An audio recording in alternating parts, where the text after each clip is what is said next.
Number 8. Witness shot to death.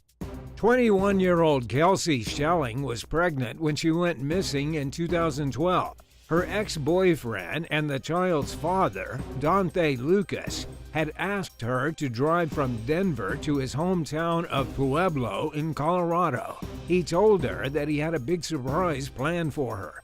Schelling didn't turn up for work the next day, and after a worried co-worker called her mother, an 8-year-long ordeal began for their family. When Lucas was contacted, he told her mother that Schelling had called him from a private number and that she would be contacting them soon.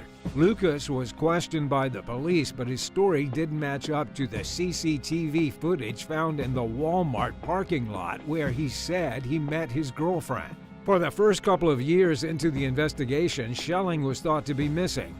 Her mother still hoped for her return after years and even set up a Facebook page to help spread the word. In 2017, when the authorities had enough evidence against Lucas, they charged him with first-degree murder.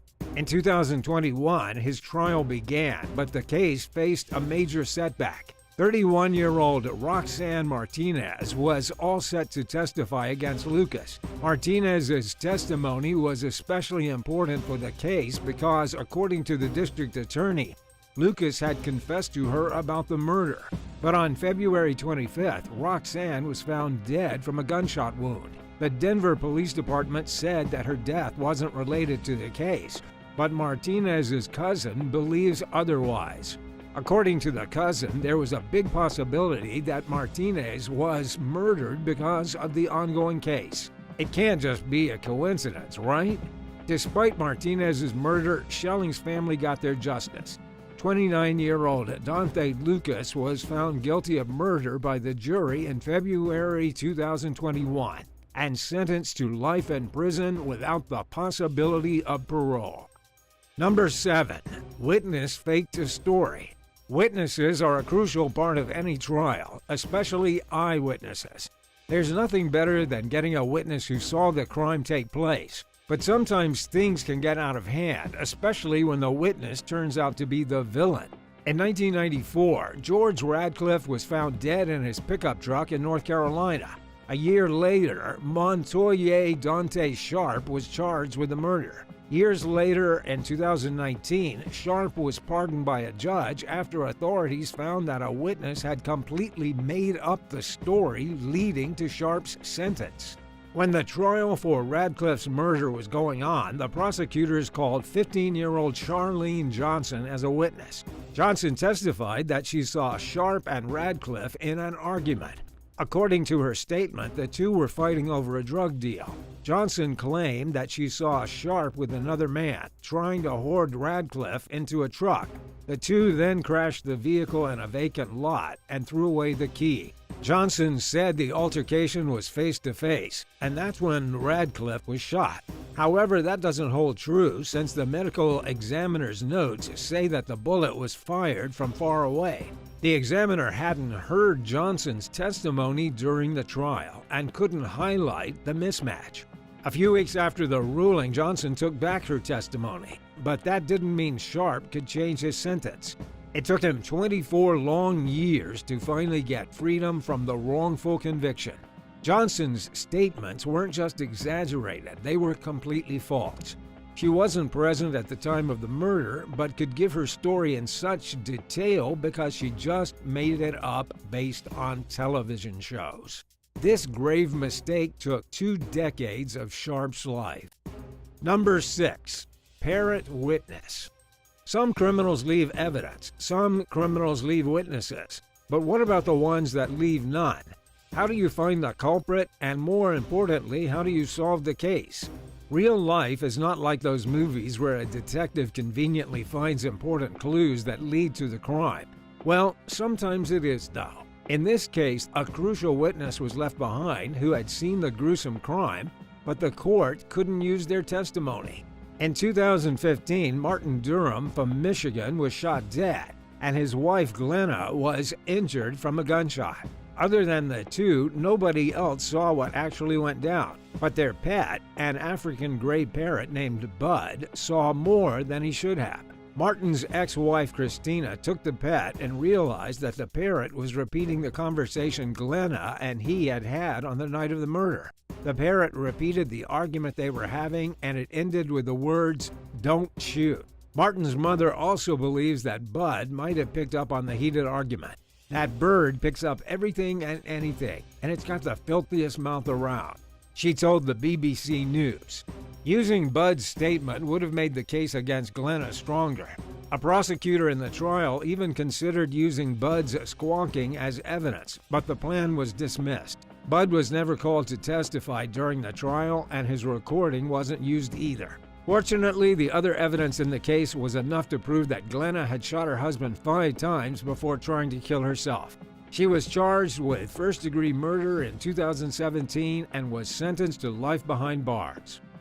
Number 5. Witness in murder trial found dead. In 2011, Michaela Mikarivi was on her honeymoon in Mauritius. She was the daughter of a well-known football manager, Mickey Hart. Sadly, she was found strangled to death in her hotel room. Her death caught widespread media attention. It was also the first murder of a tourist in Mauritius. But the trial got even more twisted when a key witness of the case was also found murdered. On the 10th of January, Michaela and her husband John finished lunch at their hotel. After the meal, Michaela decided to head back to the room to get some biscuits for their tea. According to the investigators, when she entered the room, she was pinned to the ground and strangled. Michaela was found in the bath with the water still running. When she didn't return to the table, John went to check on her and found her lifeless body. 3 male workers of the hotel were arrested, and the trial began in 2012. Avinash Trihubun and Sandip Monia were charged with murder, and Raj Trikoi was charged with conspiracy to murder. According to a DNA test by a forensic expert in England, no DNA traces of the subjects were found on Michaela's body. More controversies arose when Avinash alleged that the major crime investigation team had beaten a confession out of him. A 9-member jury found the men not guilty. In June 2021, the Mauritius government agreed to take another look at the murder. This time, one of the main accused, Raj Trikoi, had agreed to be a witness. He was reported missing by his wife, and a day later, on the 3rd of October, his dead body was found near a junkyard. His mysterious death was speculated to be a suicide, but the investigation is ongoing. What do you think happened? Was it suicide or another homicide? Let us know in the comments below. Make sure to give us a like and share the video. For more interesting stories, stay with us till the end. Number 4. Key witness killed. In September 2018, 26-year-old accountant Botham Shamjan was in his apartment when off-duty Dallas cop Amber Geiger entered and shot him to death. Geiger lived in the same building but on the floor above Jean. In her defense, she said that she mistook Jean's house as hers and thought he was an intruder. She was initially charged with manslaughter, but the conviction was later changed to murder when her racial biases came to light. Geiger was found to have an intent to kill, especially because she didn't follow police protocol of not entering a building if there's a potential burglar. The correct order would be to call for backup. During the trial, Jean's across-the-hall neighbor Joshua Brown was a key witness. Brown was returning from a football game and was in the hall of the building when he heard 2 people talking. It was followed by gunshots. Brown ran to safety and later returned to his apartment. He stated in his testimony that he saw Geiger talk on her phone before the officers arrived. His testimony was one of the key factors that put Geiger behind bars for 10 years, and the reason justice was actually served. But only a few days after the trial, Brown was also shot dead. It sparked a huge outrage, and people started speculating that his murder was revenge for the testimony against Geiger. I just spoke with Joshua Brown's mother. She is devastated. We all are. Joshua Brown was a key witness in the murder of Botham Jean that helped put Amber Geiger away. We need answers. Jean's lawyer, Lee Merritt, said. The murder caught the attention of many politicians as well. In December 2019, 3 men were charged with Brown's murder. According to police reports, it was a drug deal gone bad. The murderers were an uncle and nephew pair who drove 300 miles to Dallas. The trio wanted to kill Brown, but met up with him on the pretext of buying drugs. They are truly heinous criminals. Number 3. Missing before trial. Christopher James Losell, a former stockbroker from Largo, put himself in dangerous waters when he decided to borrow money from loan sharks. Losell had borrowed $40,000 from the Basha brothers that owned a water scooter business in Florida. The man also had ties with the Lucchesi, a prominent crime family from New York. The deal was that Losell would return the money in 45 days at a 50% interest rate. Losell failed to return the money, and the lawless family sure wasn't pleased with that. The 30-year-old was later kidnapped from his home by 4 men in 2004. They threatened him and assaulted him in an attempt to get the money back. When they let him go, Losell went straight to the cops and filed a kidnapping case against the Bashas. However, things took a grim turn right before the trial. Losell was supposed to stand as a witness in the extortion and kidnapping case. But on the eve of the accused kidnapper's trial, Losell was nowhere to be found. Initially, it wasn't clear whether Losell had left on his own or if he was kidnapped again. A warrant was issued against Losell for failing to turn up on the day of the trial. But not long after, Tampa police found his car with its windows open and the key still in ignition. On March 15, 2005, Losell was found murdered in Manatee County. He had 5 gunshot wounds in his chest. Losell's death meant that he couldn't give his crucial testimony for the case. But the recorded statements he gave to the investigators about the kidnapping, along with taped calls between him and the Bashas, were still used as evidence. Based on that, the jury found 2 of the men innocent of kidnapping.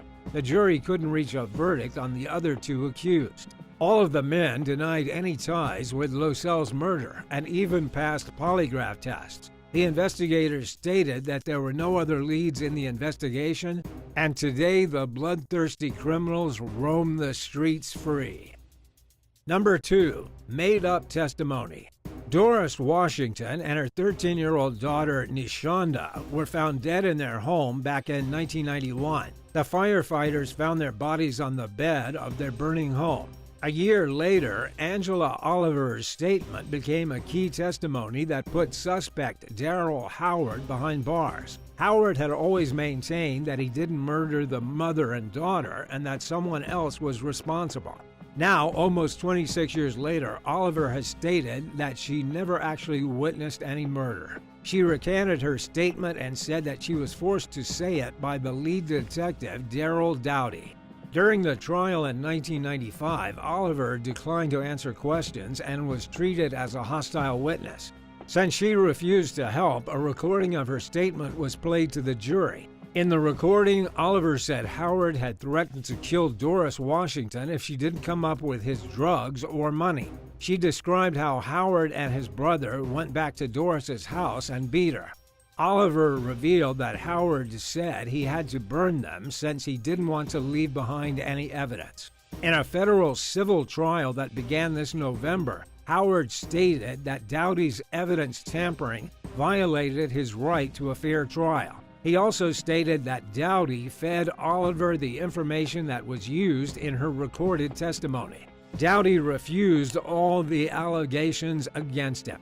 New evidence revealed traces of semen on Doris's body. The DNA matched that of Jermick Jones, who was 15 at the time and was associated with the New York Boys. This group was a violent gang that used young boys for their crimes since they were less likely to face harsher sentences. Dowdy had allegedly received a tip about the gang but ignored it. Howard was pardoned in April 2020 after serving more than 2 decades of jail time for a crime he did not commit. Talk about a failure of the system. Number 1. Testifying from the grave. As always, we save the best for the last. How can a dead person be a witness? It sounds impossible, right? Well, not in this case. It was not some spooky trial with a ghost. The reality was actually very practical. Nicolas Quintanilla from California had allegedly shot and killed his girlfriend. A day after the murder, he was arrested at his home and the trial began soon after. During the proceedings, the prosecutor called many witnesses to the stand who testified against Quintanilla. They spoke of the abusive relationship he had with his girlfriend. There were no eyewitnesses, and most of the statements revolved around past conversations. The victim had complained about his abusive behavior to many friends, and this was the main evidence the prosecutors used. The victim was the main witness of the crime, and she was dead. So the prosecutors had to resort to using conversations she had about Quintanilla. Was she speaking from the grave? Technically, no. But also, in a way, yes. Such testimonies are called hearsay. Usually hearsay is not accepted in courts because there is no way the testimony can be examined for accuracy. The witnesses who spoke about Quintanilla's abusive behavior gave hearsay evidence, since they were providing statements from the deceased victim that could not be examined. But Quintanilla's case was different. The prosecutors came up with an idea to use forfeiture by wrongdoing, another rule in the court of law. Under this rule, the lawyers managed to convince jurors that he killed the girlfriend, so she couldn't testify against him in court. The dead victim's statements were recorded, and Quintanilla was found guilty of murder. But his lawyer appealed that the statements couldn't be taken into account. He argued that since there's not enough evidence to prove that Quintanilla killed her to keep her from testifying, the forfeiture by wrongdoing rule couldn't be used. The conviction against him was reversed.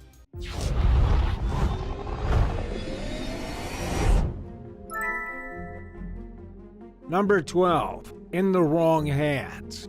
Everyone makes mistakes, but how often do those mistakes cost us our lives? Sometimes a small error in judgment can cause havoc, and unfortunately for this pilot, things went poorly. On June 26, 2018, in New York, a private plane was about to take off on a flight to Los Angeles. All was going well until the pilot noticed something wrong. In case you didn't know, pilots are assisted by operators in communications towers through a radio. The pilot noticed that there was a problem with his radio. It had been cut off due to technical issues, and he wasn't able to contact the tower to get a takeoff confirmation. Meanwhile, the tower on the ground was getting worried since they hadn't heard from the plane. But in situations like this, there's always a plan B in place. By punching a 4-digit code in on a console, the tower could be notified of the technical error. But in his rush to reach the tower, the voiceless pilot accidentally triggered the hijacked alert code. All hell broke loose at the tower, where officials alerted SWAT teams to handle the matter. This went on for hours, with alarmed passengers wondering why in the world was their flight delayed. While this was happening, the pilot, unable to contact the tower or reassure the passengers, managed to successfully communicate about the false alarm, but not before 3 long hours had passed. Number 11. Bullet in the Sky. On October 22, 2021, in Chicago, USA, a business jet was all set to take off. And as usual, inspectors stepped in to inspect the plane for any safety violations or faulty parts. While they didn't find any of that, what they did see left them dumbfounded. A small piece of metal lodged into the business jet's left wing. When they investigated further into what it could be, it turned out to be a bullet. Where did the bullet come from, and who fired the bullet? The answers to these questions weren't revealed to the public, but we can't help but wonder if it was a stray bullet or one that was directed toward somebody. The damage to the jet has been deemed harmless, but it's still mysterious. If it had been aimed slightly higher, it could have taken out a window or maybe even a passenger. Number 10. Flying High. On November 3, 2021, in a fancy Chicago neighborhood, a private jet that just got back from a trip to Mexico showed some suspicious interactions. Though it's not uncommon for a fancy private jet to arrive at an international airport, the authorities were having second thoughts. Despite their suspicions, they didn't have a warrant, so the private jet went on unsearched. But it certainly wasn't their lucky day, as the authorities were soon notified of drug dealers that recently arrived in the area. The informant's tip turned out to be true, and officers were able to bust 3 men in a hotel carrying 100 kilos of cocaine. The 3 men, Sebastian, Alexis, and Sergio, allegedly arrived on the same private jet that flagged off suspicion. Having passed through security with that much cocaine won't work out well for them in a trial. The 3 dealers have been taken into custody and will have to face the wrath of the judicial system. But there's a pretty high chance they're going to prison. Number 9. Bursting into flames. How often do you think planes catch on fire? As you might have guessed, the probability is low, but not zero. On October 19, 2021, in a small Houston airport, a private jet containing 18 passengers and 3 crew members was about to peacefully take off and set course to Boston for a Major League Baseball championship game, when things took an ugly turn. What was supposed to be a fun trip wound up as a near-death experience. So here's what happened. As the private jet was about to take off, one of the engines failed, causing a fuselage explosion that spread a raging fire across the length of the jet. All the passengers and crew members miraculously escaped safely, with only 2 bearing non-life-threatening injuries. The passengers were likely traumatized by the event, but there's no doubt things could have gone much worse. What's your biggest fear when it comes to airplanes? Let us know in the comments, and subscribe if you like what you've seen so far. Number 8. Man who saves lives loses his. We often idolize doctors, but this doesn't mean they can't get into any trouble. And this is exactly what happened to Dr. Reuben Cohen.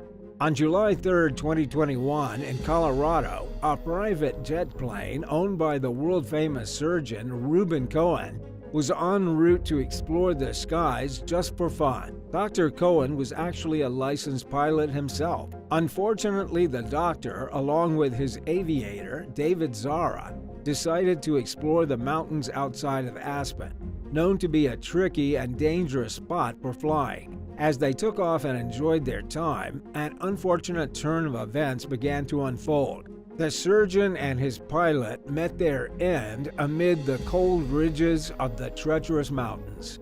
Dr. Cohen could have saved many more lives, but no one can escape fate, not even someone who helps others defy it. Number 7. Private plane crashes into a house. When you're just relaxing at home, the last thing you'd expect would be a plane crash landing into your house. But sadly, one unlucky homeowner got to experience this terrifying event. On November 18th in South Chicago, a 3,000-kilogram cargo plane took off from a nearby airport. It was bound for another spot. When mid-flight, the pilot reported engine problems to the tower. The tower responded by changing the pilot's route to make an emergency landing on a nearby runway. The pilot followed the orders. Sadly, that would be the last time they'd ever hear from the pilot.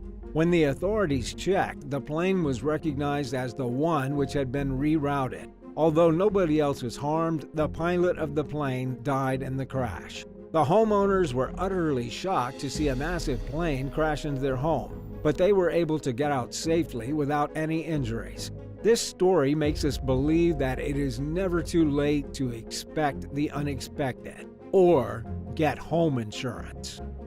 Number 6. First flight, last flight. Live for something rather than die for nothing is a quote that most soldiers stick to with all their heart. They willingly lay down their lives to protect a country and its citizens.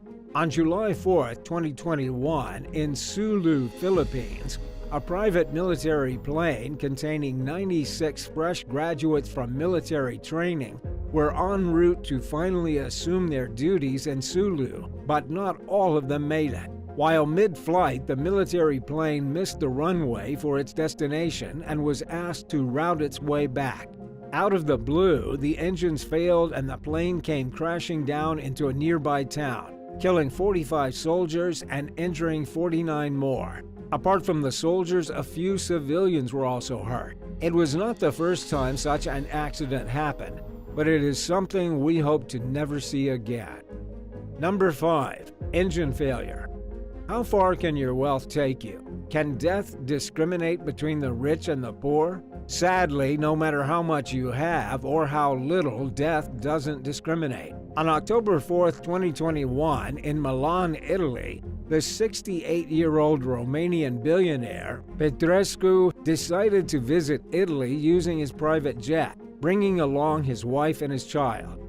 They prepared for a fun trip, not realizing that it would be their last. At the time, Petrescu had just received his pilot's license and planned a trip for Milan while flying his own private plane. Unfortunately, mid-flight and way before they reached the airport, an engine failure occurred and the sound of an explosion echoed over Milan. The remnants of the plane later crashed into a building down below. Petrescu, his wife, and his 30-year-old son, as well as 5 others, perished. The cause for the engine failure is yet to be known, but there is nothing more we can do about it. The damage has been done, and nobody can undo this devastating tragedy. Number 4. Florida's tragic crash. As we've said before, things can happen when you least expect them to. On March 15, 2021, in Florida, a private plane was traveling over a neighborhood in Pembroke Pines when the plane got too low for comfort and started to take a nosedive. Before the 2 people inside realized, the plane had already been caught up in a power line, causing them to fall down, but not before slamming into a passing SUV in a head-on collision. What's worse is that the SUV had a mother and her child inside. The crash was caught on camera, and fire is seen spreading through the street immediately after the direct impact. By the time help arrived, the 2 pilots were dead on the spot. As for the mother and her child, they were brought to the hospital with grievous wounds.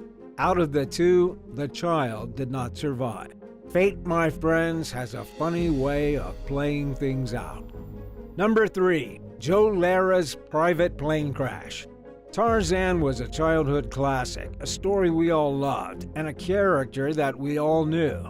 One of the first actors to portray the icon was Joe Lara. Unfortunately, with all the memories he left for us, he himself became one. On May 29, 2021, in Florida, Hollywood actor Joe Lara went on a ride in his private plane with his wife and another famous author, Gwen Shamlin. The 2 were heading to Florida's beaches for a vacation. However, instead of relaxation and relief, tragedy and grief struck them. The plane that Joe and Gwen were flying in suddenly malfunctioned mid-air, causing it to dive head down into a lake.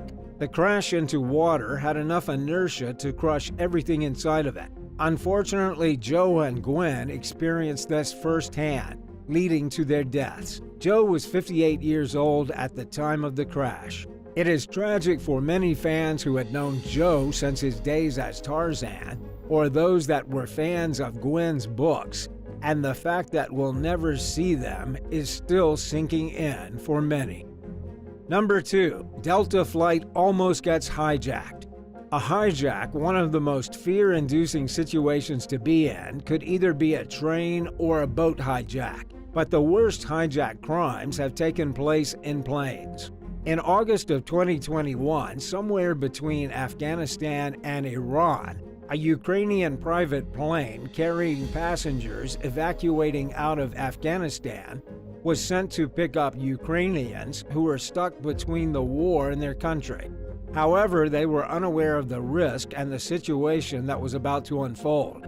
When the Ukrainian plane arrived, it picked up an unknown number of passengers, prepared to be evacuated to Kiev in Ukraine from war-torn Afghanistan. They had no idea that some of them were not mere passengers. Mid-flight, the hijackers revealed themselves in the plane, taking all unidentified passengers hostage. Despite how dangerous the situation was, the hijackers flew the plane into Iran, and miraculously all the passengers were safely returned to Kabul, where the plane landed. It's unclear how or why and what the motives of the hijackers were, but one thing's for sure, they were up to no good. Number 1. Pilot and his wife died 4 days after their wedding. "Till death do us part" is often said in marriage vows, but few couples actually have to face this tragic situation. On October 5, 2020, somewhere in the United States, a couple got married and were on their way to their honeymoon when bad luck struck. 30-year-old Kostas John Sivilis, a United Airlines pilot, and his wife, 33-year-old Lindsay Vogelaar, wrapped up their mountaintop wedding on October 1st and were initially planning to return back home after a couple of days. That is, until they reached the 4th day of their trip. Before the day of the crash, the couple had been blogging and sharing their honeymoon and celebrating through videos. Since Mr. Sivilis was a pilot, they both decided to end their honeymoon on a good note and rented a private plane to go back home. Unfortunately, before they even reached the standard altitude for planes, the engines failed midway, causing the couple to plummet to their imminent deaths. The cause of the engine failure is unclear, and authorities are baffled by how such an experienced pilot would fail to see a faulty plane. Hopefully, they are still together in the afterlife.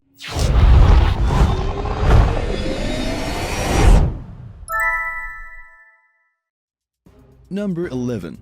Thomas B. Jadlowski.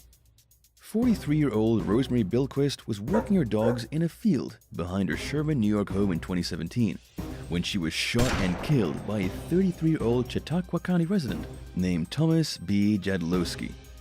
He was out hunting during the legal hunting season, but after legal hours, when he mistook Miss Bilquist for a deer and fired a lethal bullet at her. Jadlowski heard the woman screaming. He found her unresponsive and dialed 911. She died from her injuries. Police charged Jadlowski with criminally negligent homicide. He pleaded guilty and was sentenced to 1 to 3 years in state prison for the crime. Bilquist's husband, Jamie, told Erie News Now that he wanted the defendant held accountable from the very beginning.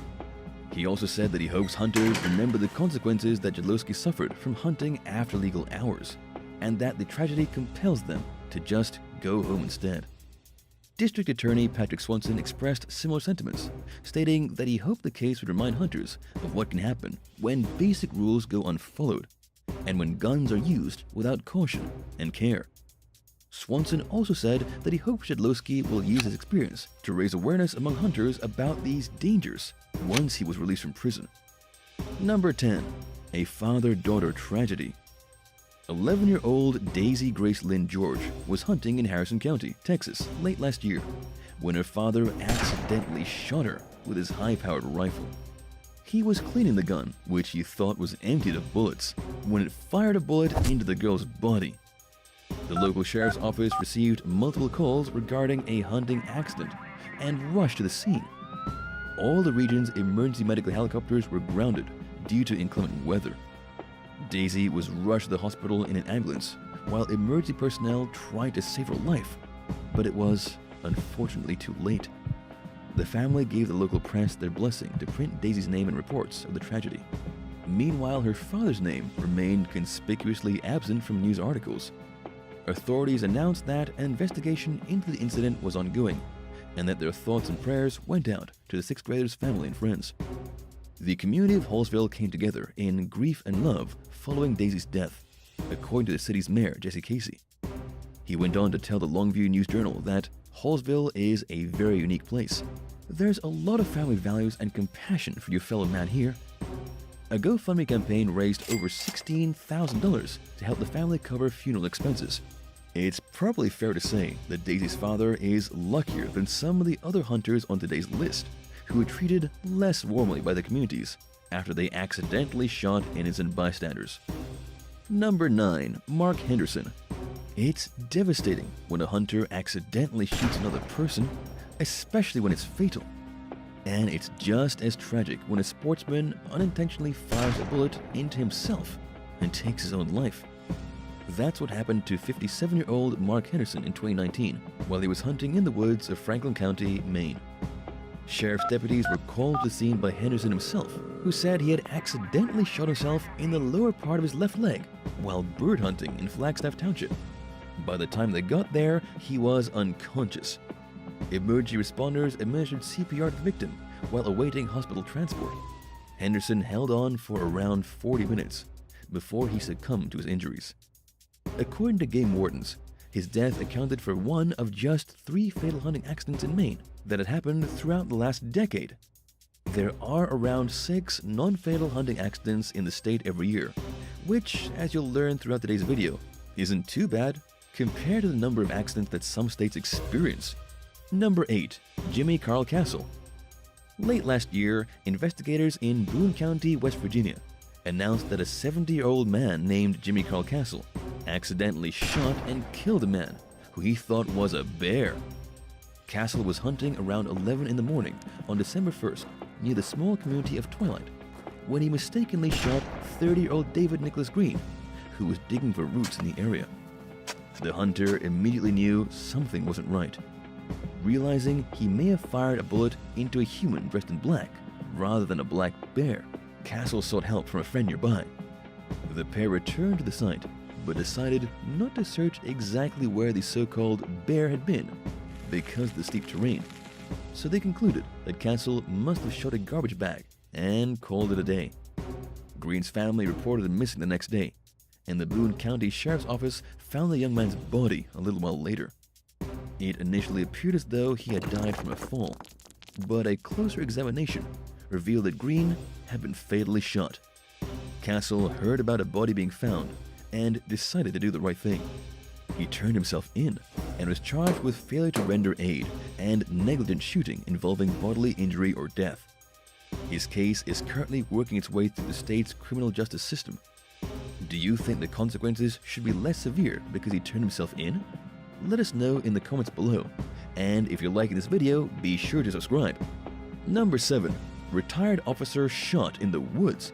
Gary R. Hunt spent his career upholding the law as a police officer in the city of Corey, Pennsylvania.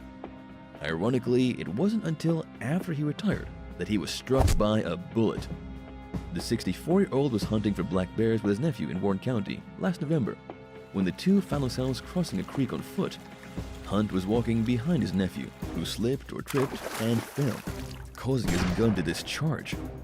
Unfortunately, Hunt was in the bullet's direct path. He died from his injuries.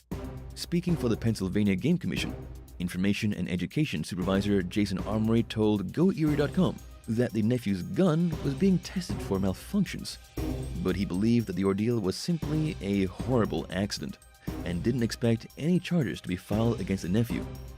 Armory further added that Hunt was, by all accounts, remembered as a good man.